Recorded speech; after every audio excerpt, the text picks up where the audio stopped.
what I would suggest is that the BBC should become a subscription service, and if you want to pay for it, you can, and if you don't want to pay for it, you don't have to. At the moment, the advantage of Netflix is that if you don't pay for your Netflix bill, all they do is they cut you off.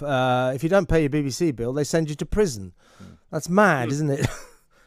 Yeah, I think it's something like 10% of cases at the magistrates' courts are down to... it is, yeah. 1 in 10 cases, yeah. And it's sexist. Most are women that are in prison. Yeah, old women, yeah. Yeah, they go for the most vulnerable people at the end of the day. You know, well, they let them in. They're too trusting. The older women, you know, they'll just let them in because they're scared of authority. People that they think have authority. What do you make, Jeremy, of the fact that the BBC has set up a special 800-strong department to chase people who haven't paid their licence fee, specifically the old people who used to have free licences but now have got to pay their $157.50 like everybody else, and the BBC has set up this 800 people department to chase these people and make sure they pay their bills.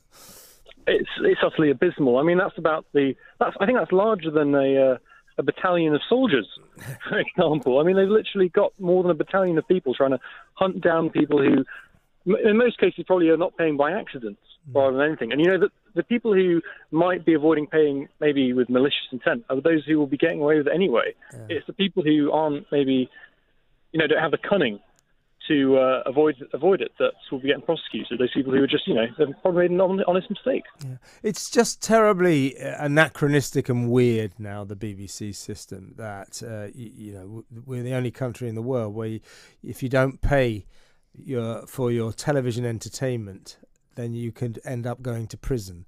They have to decriminalise this for a start, don't they? No more prison sentences, no more magistrates' court cases. Would you agree with that?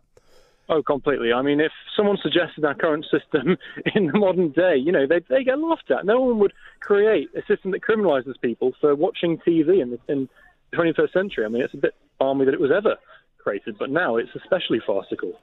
You've watched the BBC, you've observed the BBC over the years. I think the problem is it's a super tanker that's very difficult to change course, and there will be lots and lots of people within the BBC who will be refusing to accept that they'll ever lose the licence fee.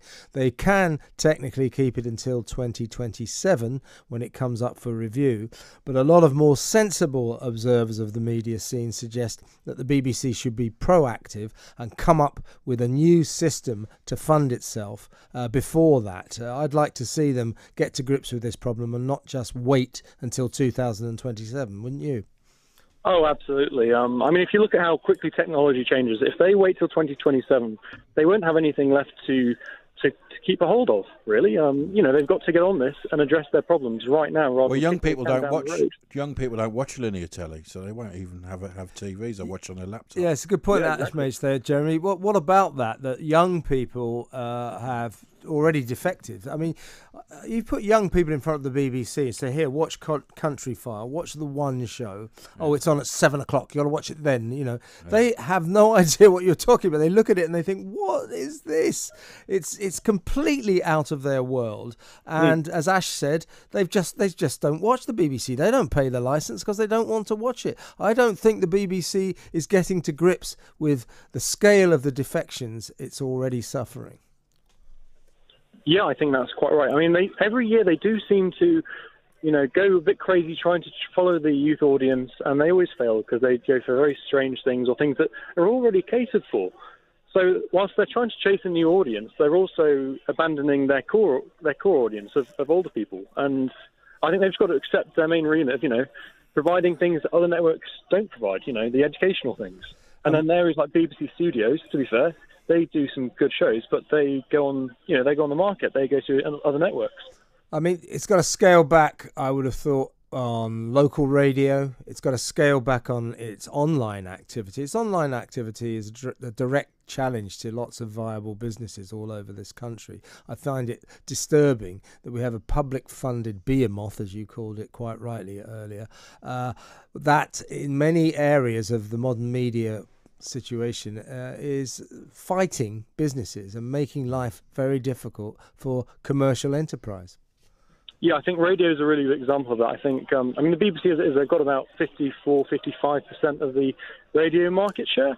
But imagine how many more local radio stations we might have if the BBC wasn't clogging up the airwaves, taking the audience, and in most cases not providing a particularly good station. I mean, it's generally just a replicated service that's making local enterprises suffer.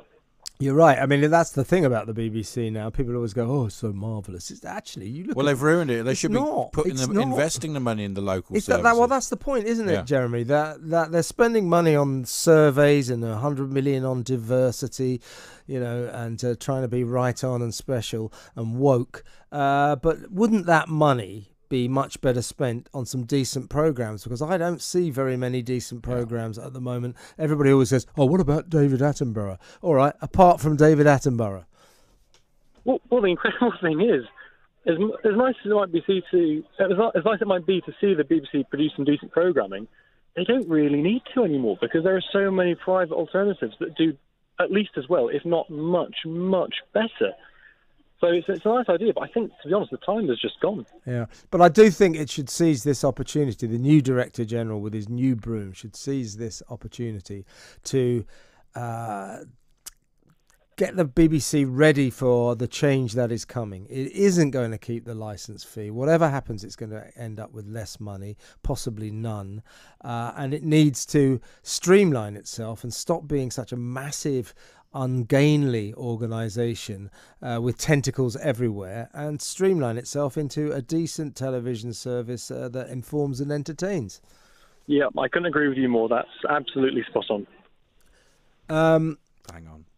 Yeah, so some of the BBC stuff also is co-funded by outside companies. A lot of these outside companies are former BBC employees. The work seems to go to independent companies, but when you look at who owns a lot of these companies, it's former BBC people. Yeah, and that's another thing, Jeremy. They've got to sort out the way they fund other people because, so many of the staff now have got their own companies, so they're not staff. And they all know each other, And and then they form their own production companies, and then the BBC pays them. All this has to stop, doesn't it?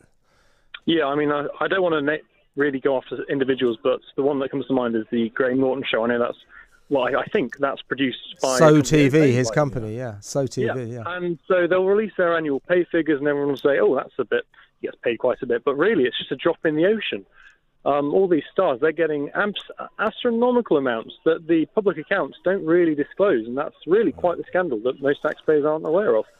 Yeah. I'll tell you what, Jeremy, it's an interesting outfit, the BBC, and it is a time of change, and it's got to change, but whether or not they'll realise that is another matter. Good to talk to you there. That was Jeremy Hutton, policy analyst at the Taxpayers Alliance. He's Ash, I'm Kev. This is the home of Common Sense Talk Radio.